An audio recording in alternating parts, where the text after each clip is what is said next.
Hello players, welcome to F5 Refresh. I'm going to do a weekly vlog style video, usually on a Wednesday, so if you don't like this kind of content then we can just pretend that Wednesdays don't exist.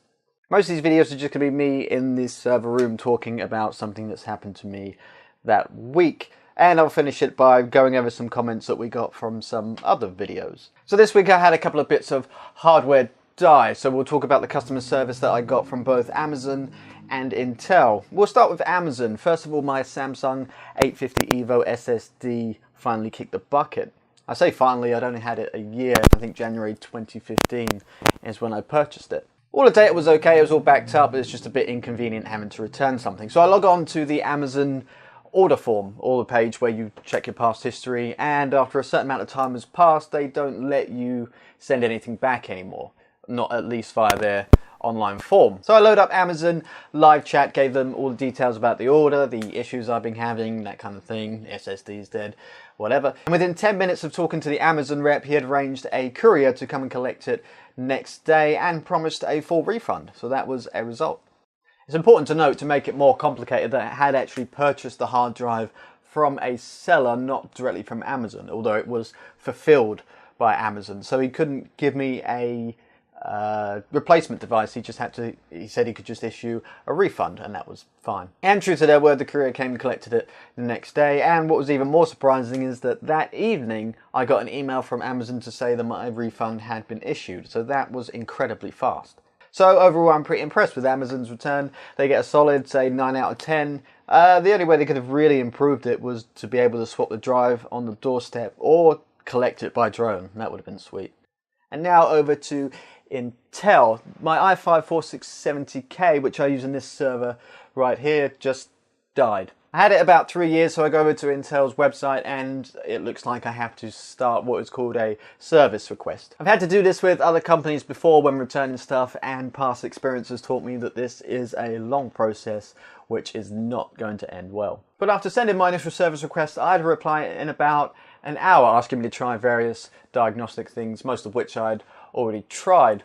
But after sending my initial service request, they replied within an hour, which I was quite happy with, and they asked me to try some diagnostic things which I had already tried. So we had a bit of back and forth over email, and to each email they responded in about 40 minutes, which is a lot quicker than some of the other companies I've had to deal with, because some of them is anywhere between 1 and 5 days for a reply just to say, "Have you tried this yet?" Yes, I have. So I was impressed there. And in one of the emails they asked when my purchase date was, and this was when I realised that actually it's about 3 weeks out of warranty. Bummer. So I was expecting a reply saying, "It's out of warranty, go and buy another one," or whatever, which I'd already done in the meantime to get this back up and running, but don't worry about that. But they arranged a free courier to come and collect it the next day in a similar fashion to Amazon, and they said they would send out a replacement as soon as they received my old one back. And I have the replacement right here, true to their word. So awesome from Intel there. The whole process for Intel took around it was under a week. I think it was about 5 or 6 days until I received this one from Intel. So I'm happy about that. See, here in the UK, we're not normally used to levels of customer service like that. I mean, some places are really good, but normally, in the majority of places, it's a fight to try and return anything. So Intel gets, what, 8 out of 10? It's very good. If they had some kind of live chat in their system just to speed up the communication, that would have been a lot better. But I understand why they don't. So I was impressed with both companies. Both Intel and Amazon did their thing and kept me very happy. So if you have any hardware return stories, let me know in the comments. And speaking of comments, let's get to them. D Jones on common Oculus Rift issues and how to solve them, that video. I'm happy you posted your issues and resolutions, which will help some folks, but I'm confused. You just seem to be tackling issues to be addressed by firmware updates and not the real problems like heat, cabling, performance, screen resolutions, running cross-platform games like titles of the HTC Vive. I can go on. Performance can be enhanced, for example, by enabling asynchronous time warp. It's disabled by default. With better performance, you can increase resolution through sampling, super sampling. This was really a kind of video for those little annoying things that make the Rift slightly less fun to use. That's what it was kind of aimed at. So we tackled... oh, screen's gone off. So we tackled Stuff like cabling using extension cables, a little USB box that gives the Oculus Rift a power off button, the high CPU usage, the way that Oculus takes over the default audio device and then all the audio comes out of the Rift headset. So those kind of things. I will be making a tips and tricks video for the Oculus Rift, going over a few of these issues. I mean, there are some things that can't be avoided. I mean, heat, you can't really do too much about that. Screen resolution is fixed.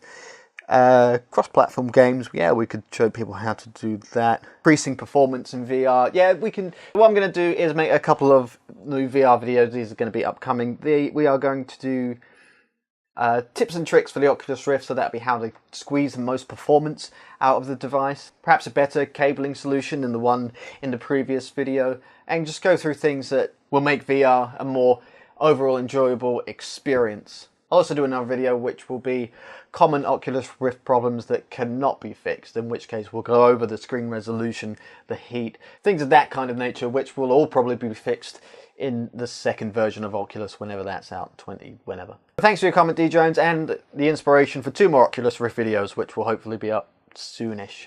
This name I don't know how to pronounce, so I apologise in advance. Hayek Amir Bekia. I'm going to try that one more time. Hayek Amir Bekia. On the unboxing VR lenses video, do they increase distortion now that there is an extra layer of material that light has to pass through before getting to your eye? So in theory, the light should be more refracted. Now this was on the insertable lenses for the VR headsets from VR Lens Labs, a Kickstarter project. They now sell them outside of Kickstarter. But the long and short of it is, yes, they do increase distortion a little bit. The overall summary is that they are worse than contact lenses, but better and more comfortable than glasses. I actually have an upcoming video on VR lenses. I have an upcoming video on those because they sent out some like plastic grommets that help them stay in better. So that actually does make for a much more comfortable experience. So I'll go through them and give a full review of what they do and how the actual lenses are to use. But the point is, if you can get away with not wearing glasses, that's always going to be the better option. And contact lenses are the better option over glasses and the VR lenses. VR lenses sit somewhere between the middle. They're a bit fiddly to use. They're not good for if you're showing off the device for other people. You have to get them out. So thanks for watching, guys. If you like this video, hit the like button, get subscribed. Check out the Sit Down and Game podcast, which I'm a part of. Usually every couple of weeks over on iTunes, Android, etc. You can find it everywhere. It's on YouTube as well for the video edition. But for now, keep playing.